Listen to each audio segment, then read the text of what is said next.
You ever notice how everybody thinks the world's falling apart? Every conversation starts with, "Did you hear what happened?" and ends with, "We're doomed." But the truth is, the world isn't broken, it's just loud. It's like walking into a crowded restaurant where everyone's screaming their order at once, and you're just sitting there trying to eat your meal without spilling your sanity. We've built this massive digital stadium where everyone's performing, reacting, overreacting, apologizing for reacting, and then reacting to their own apology. And somewhere in between all that, we wonder why we feel exhausted all the time. It's not that everything is terrible, it's that everything is available. You don't just hear about one bad thing anymore. You hear about all the bad things everywhere, all at once, and in high definition.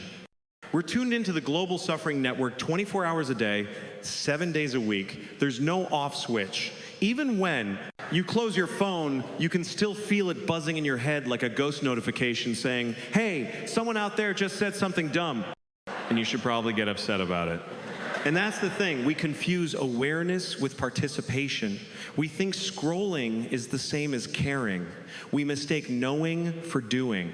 You see a tragedy, you share a post, maybe you add a sad emoji, and somehow that tiny digital gesture convinces you that you've contributed to the solution. But deep down, you know nothing changed. You just witnessed another piece of chaos, added it to your emotional backpack, and moved on. And over time, that backpack gets heavier. It's not depression, it's the weight of awareness in a world that never stops yelling. There used to be silence in life, moments of stillness.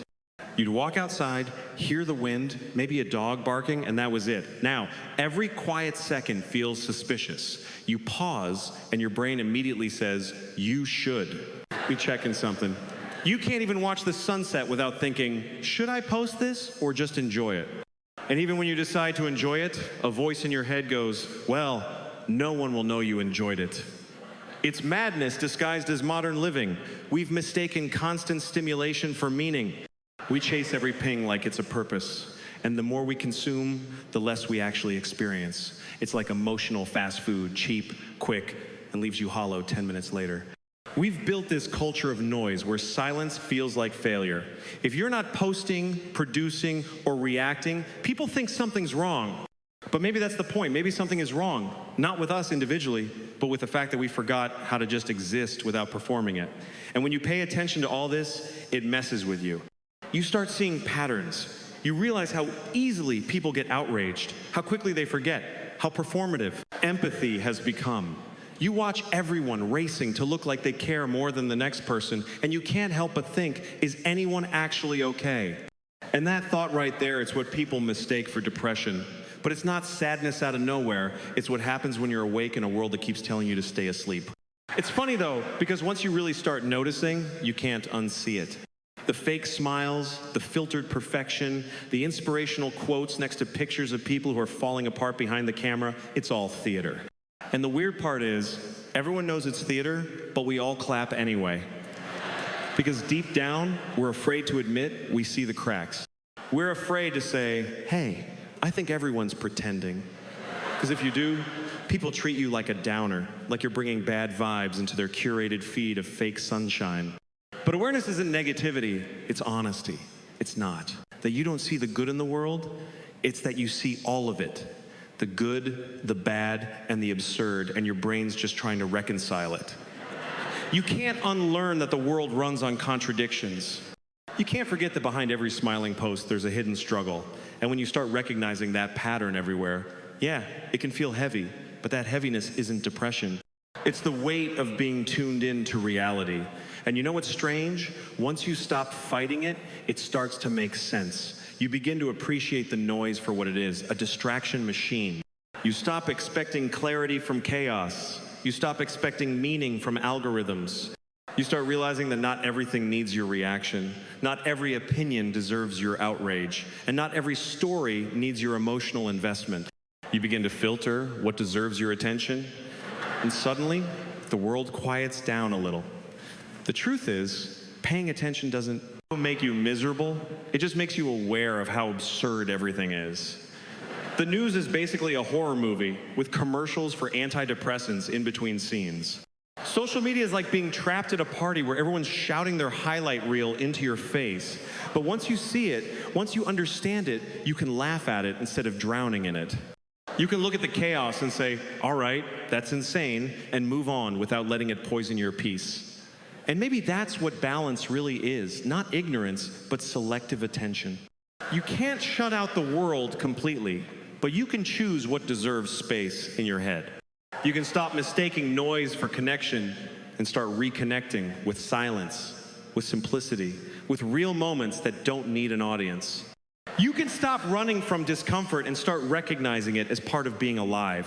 Because when you start paying real attention, not to headlines, but to life, you realize that the world isn't as broken as it seems. It's just drowning in commentary. Every generation thinks theirs is the end of the world, but what if this is just the sound of us collectively realizing how messy it's always been? Maybe it's not collapse, it's awareness. Maybe this is what growing up as a species looks like. Realizing that the systems we built are noisy, imperfect, and often ridiculous.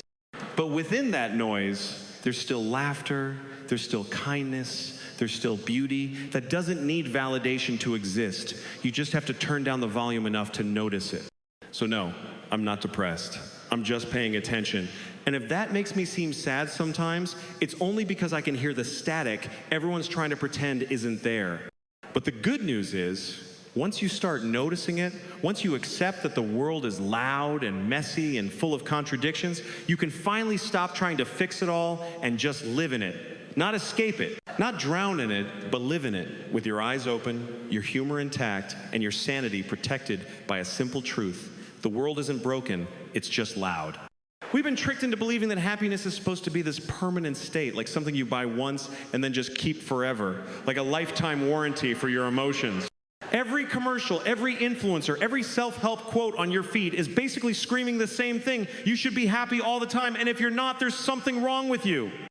You need a new routine, a new supplement, a new mindset, a new phone wallpaper with mountains and the word grind written across it. We've turned happiness into a product and sadness into a malfunction. But life isn't a customer service hotline where you call and say, "Hi, my Joy stopped working. Can you reboot it?"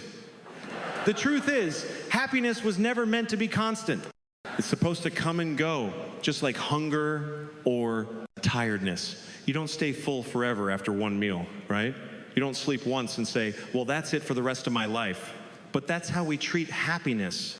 We hit a good moment, a success, a compliment, a lucky break, and we cling to it like we found the secret formula. And when it fades, we panic.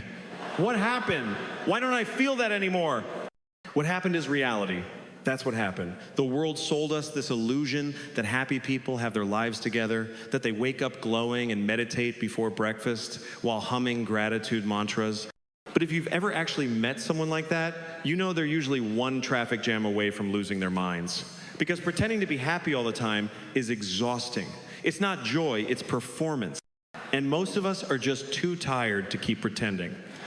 The funny part is, sadness gets such a bad reputation, but it's one of the most honest emotions there is. You can fake excitement, you can fake confidence, but sadness, that's raw.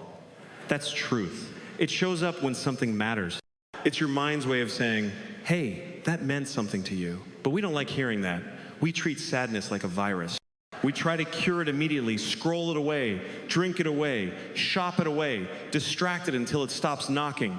But what if sadness isn't an enemy? What if it's just proof that you're alive, that you're paying attention to the parts of life that aren't easy? Because when you really think about it, if you were happy all the time, you wouldn't even notice. It would stop meaning anything. It's the contrast that gives happiness value. The dark days make the bright ones glow. The tears make the laughter hit harder. You can't appreciate the sunshine if you've never been stuck in the rain. And the older you get, the more you realize that chasing constant happiness is just another form of running from reality, from growth, from yourself.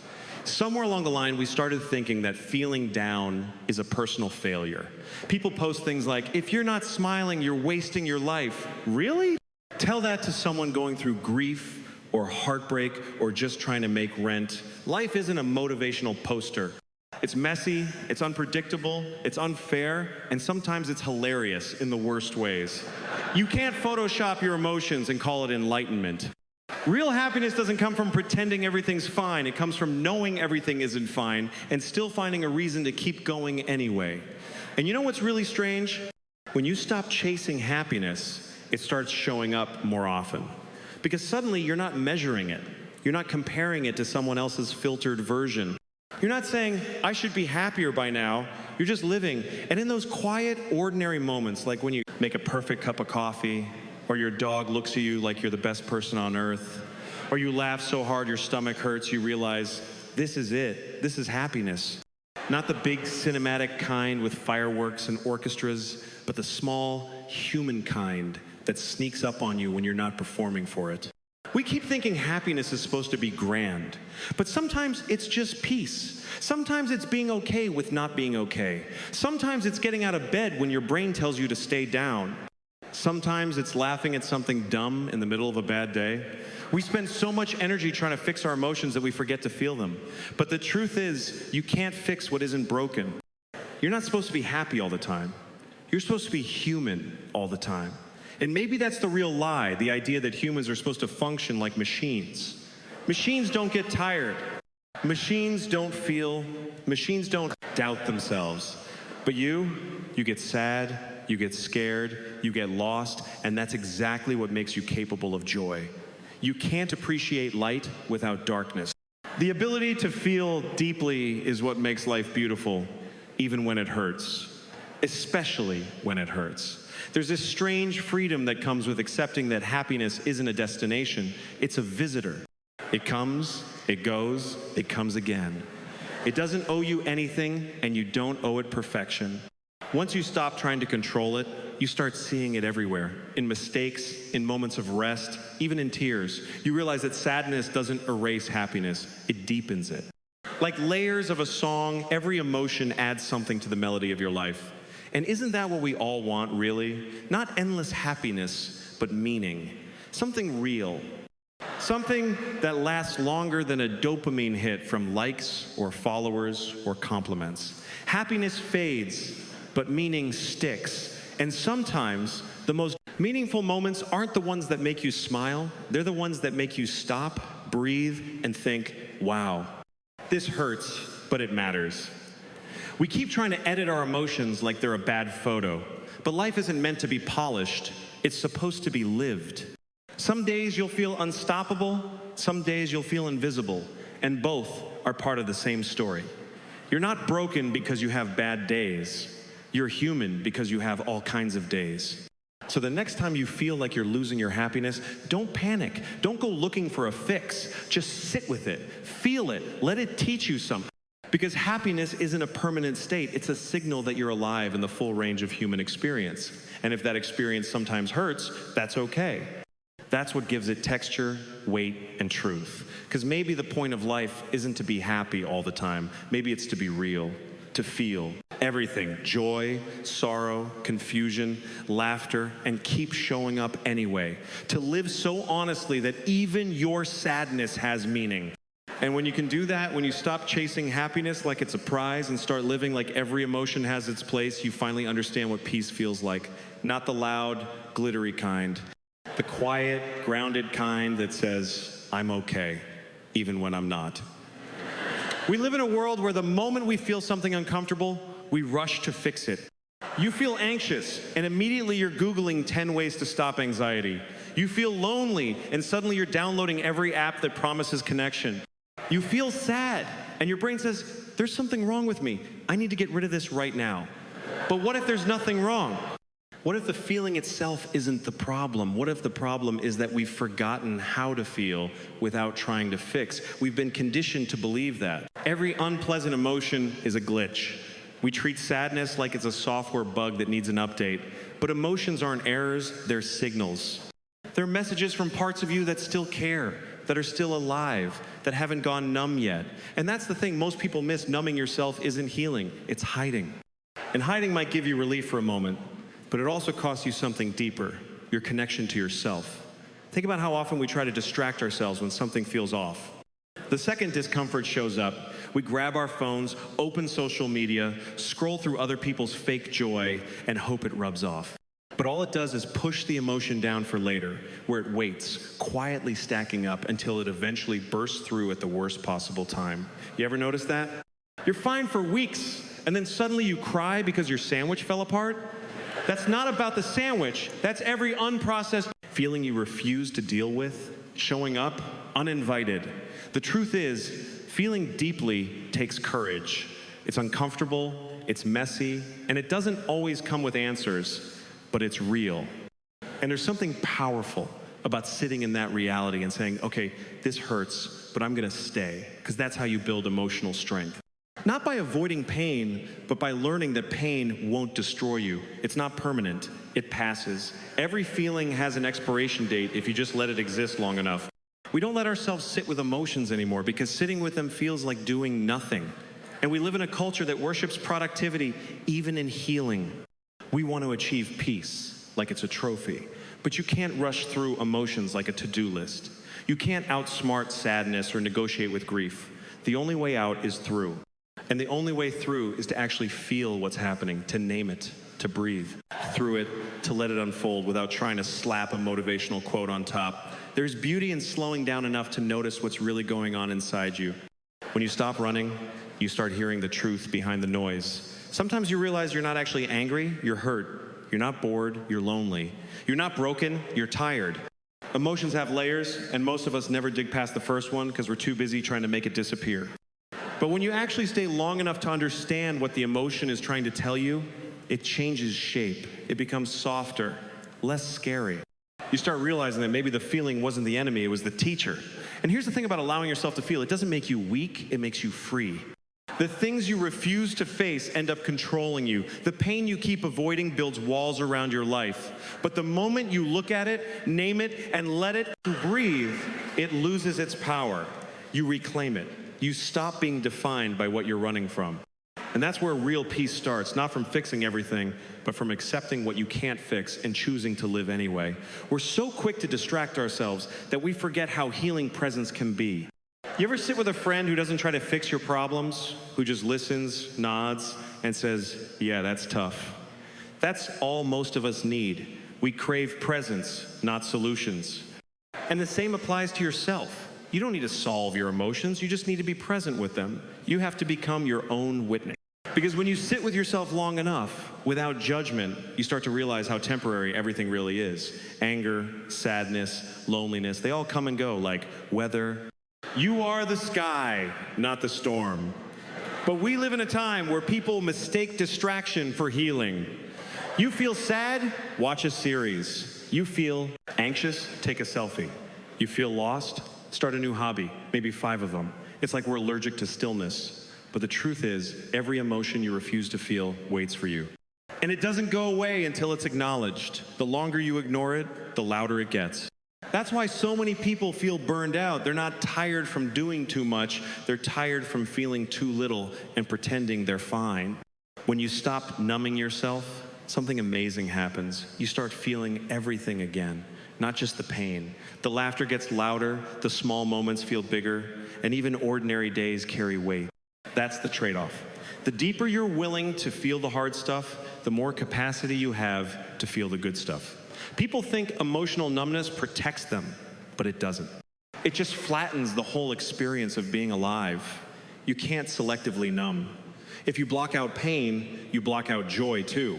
And maybe that's what courage looks like now. Not running toward happiness, but sitting with reality and saying, this is what it is, and I'm still here. You don't have to fix every feeling to grow. You just have to let it move through you. Cry when you need to. Laugh when it surprises you. Take breaks when you're overwhelmed. Let yourself be human without turning it into a project. Because the more you let yourself feel, the less afraid you become of feeling. And that's real freedom. There's so much strength in not turning away from yourself. We keep looking for healing in books, quotes, podcasts, anything that tells us how to stop hurting. But maybe the answer isn't in escaping pain. Maybe it's in finally giving it the space it's been asking for. You don't heal by avoiding your emotions, you heal by giving them a voice, by listening to what they've been trying to say all along. So the next time you feel sad or angry or anxious, don't rush to fix it. Don't grab a distraction. Just breathe. Let it be there without trying to justify it or label it, because that's what being alive is, feeling it all, the full range, without apology. It's not comfortable, but it's real. And in a world full of fake comfort, realness is rare.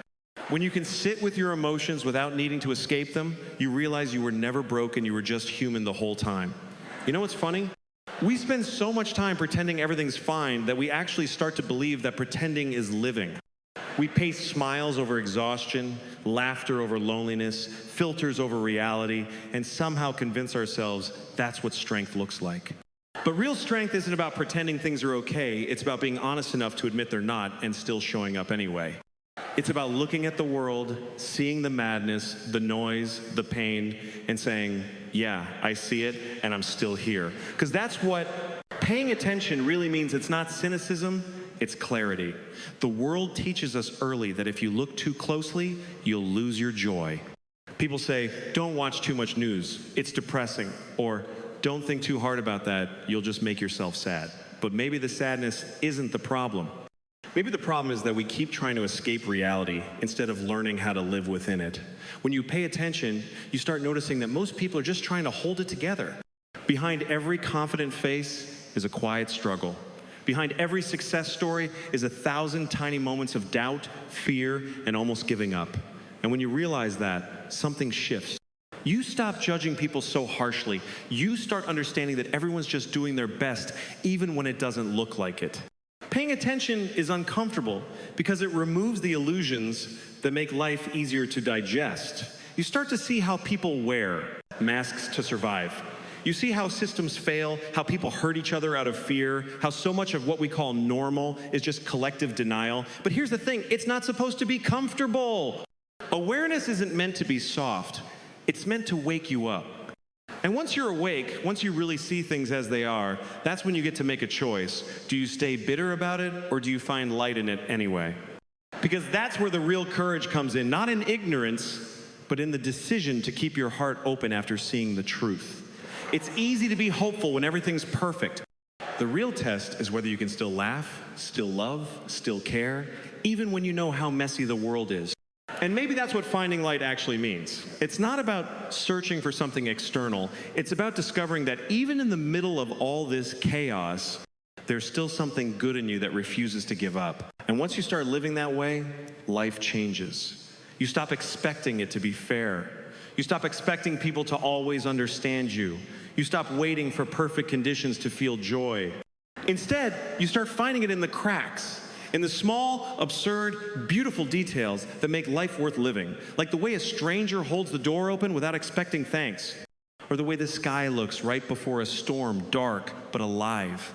You realize that paying attention doesn't just make you see the darkness more clearly, it also makes you see the light more vividly. It's weird though, when you start being real, people don't always know what to do with you. They'll say, you're too intense, or you think too much, or why can't you just relax? Because being honest about life makes people uncomfortable. Most folks want optimism with a side of denial. They want comfort, not truth. But here's the thing, comfort fades, truth stays. And if you're brave enough to stay with it, it eventually gives you something deeper than comfort, peace. Not the kind of peace that comes from pretending everything's fine, but the kind that comes from saying, yeah, everything's a mess, but I'm still okay. That kind of peace doesn't need noise. It doesn't need validation. It's quiet. It's grounded. It's the peace that comes from finally accepting that the world will never be perfect, and neither will you, and that's completely fine. It's the moment you stop needing life to make sense and just start appreciating it for what it is, this chaotic, unpredictable, ridiculous ride that somehow manages to be beautiful anyway. You start realizing that light isn't something you chase, it's something you cultivate. It's the way you choose to look at things. It's the way you choose to respond when life punches you in the gut. It's deciding to laugh instead of giving up. It's choosing kindness in a world that rewards cruelty. It's staying open when everything in you wants to shut down. That's light. And the crazy thing is, it's always there. You just have to be honest enough to see it. And yeah, sometimes honesty hurts. It strips away all the convenient lies we hide behind. But that's the price of clarity. You can't see clearly without first wiping away the fog. You can't find meaning without first admitting that sometimes life feels meaningless.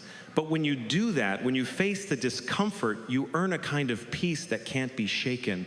You stop needing constant positivity to keep you going, because you found something sturdier than that. You found truth. You begin to notice that even in the darkest places, people still care for each other. Even in failure, there's humility. Even in endings, there's renewal. And that's when you realize that paying attention isn't about focusing on the bad. It's about seeing everything, the whole picture, and still choosing to live with heart. You stop looking for a perfect world and start appreciating the imperfect one you've got.